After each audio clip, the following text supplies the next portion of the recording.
Realty Income reported earnings, and in this video I'm going to review the stock again. We talked about it many times on YouTube when it was sitting around $51 per share. I think I said that around 6% dividend yield is extremely interesting, and at $51 per share it was yielding a 6% dividend, and it has recovered a little bit recently. I mean, it's up like 9% in 6 months, nothing crazy, which is not bad for a REIT. And it did bottom around, I think, was it $45 or $46. It's up like 50% since then, but the stock is still trading at the same price it was sitting at in 2016, excluding dividends, of course. So it's been absolutely brutal for a lot of the REITs. And as you know, I've been preferring REITs. I talked about them a lot, and some dividend stocks because you get paid while you wait for rates to eventually come down. We don't know when it will happen, but it's a good time to be patient, accumulate, and collect a nice dividend yield. And that's what I'm going to talk about here in the video. Now, for the last earnings, it wasn't really too bad at all. I was mainly focused on guidance. What I care about is the AFFO per share guidance and occupancy guidance. Occupancy guidance was 98%. It's still over 98%. This is good. AFFO per share guidance, which is what I really care about.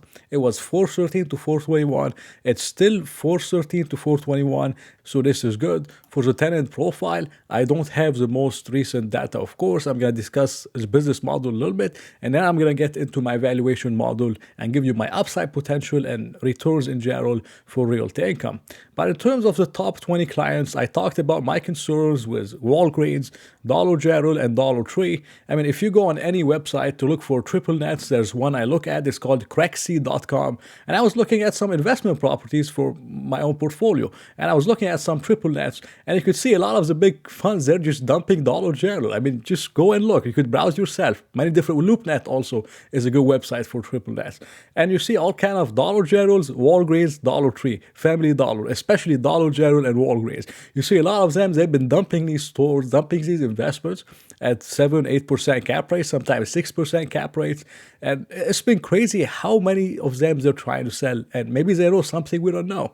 But these companies still exist. People still go to dollar stores, especially in rural areas, and they're still thriving for now.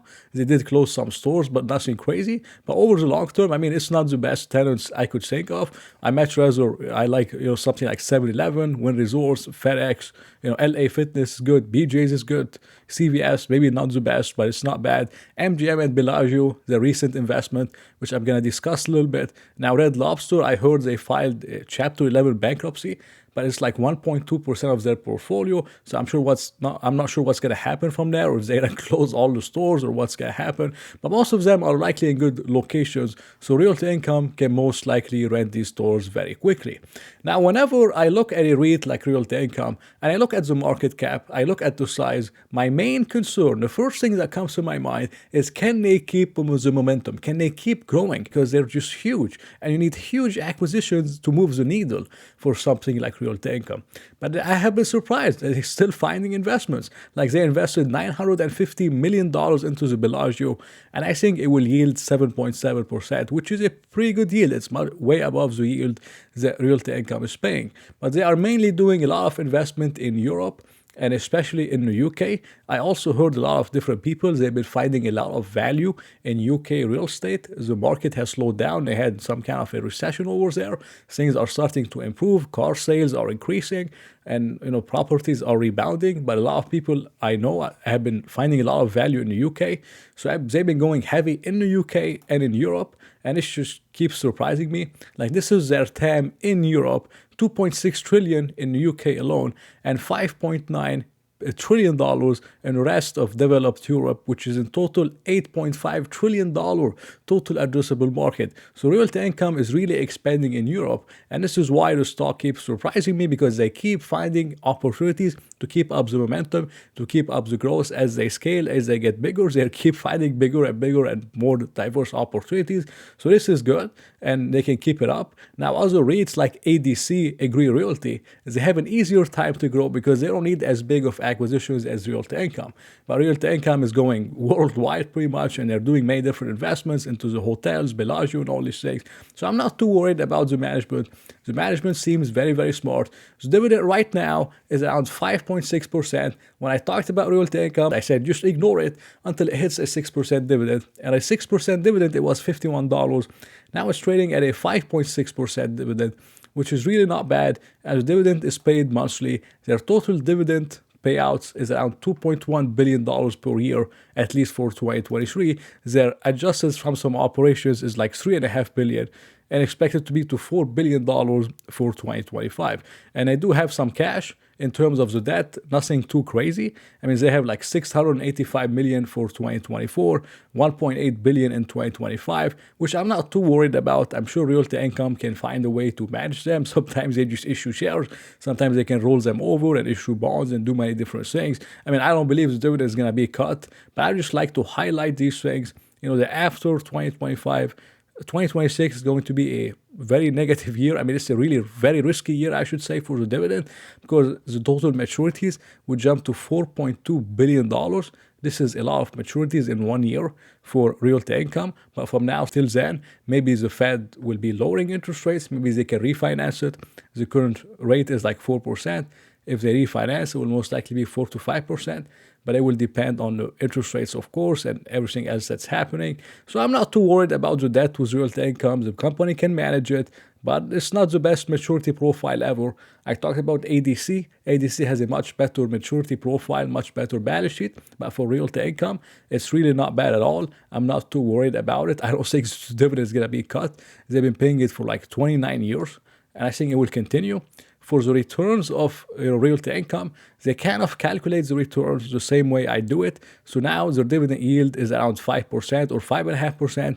Average AFFO per share growth expected to be 4.5%. So this would get you pretty close to 10%. 5.5% from the dividend, 4 to 4.5% from AFFO per share growth annually. You get pretty close to a 10% return just for holding Realty Income until interest rates come down. And once interest rates do come down, Realty Income is set up to benefit from a massive multiple expansion, because now it's trading at 13 times AFFO per share, the lowest it has traded at since 2011, or even a little bit in March 2020 when we had the COVID and everything was locked down. Now it's trading at 13 times AFFO per share. Now the mean was 17.5 times. So if we do get back to 2.5%, maybe 3% interest rates, I would expect Realty Income to revert back to the mean of 17.5 to 18 times. And in this case, you would be getting a 10% annual return for holding Realty Income while you get paid while you wait for rates to come down, for you to get another kind of return of a multiple expansion from 13 to 17.5 or 18. In total, you could be getting 13, 14, maybe 15% average or CAGR over the next 4 to 5 years.